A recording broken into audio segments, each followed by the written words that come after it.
मीरा भाईंदरमध्ये मंत्री प्रताप सरनाईकांचा जनता दरबार आयोजित करण्यात आला होता। जनता दरबाराला नागरिकांनी उत्स्फूर्त प्रतिसाद दिला। जुन्या इमारतींसाठी या जनता दरबारात ऐतिहासिक असा निर्णय घेण्यात आलेला आहे।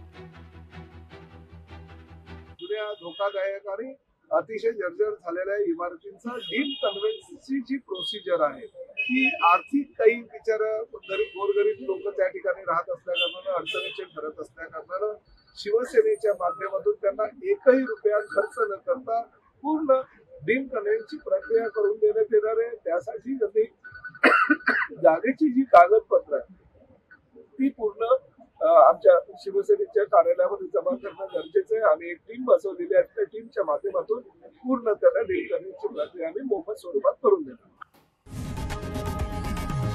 लोकशाही मराठी ऐका, पहा, जागरूक रहा।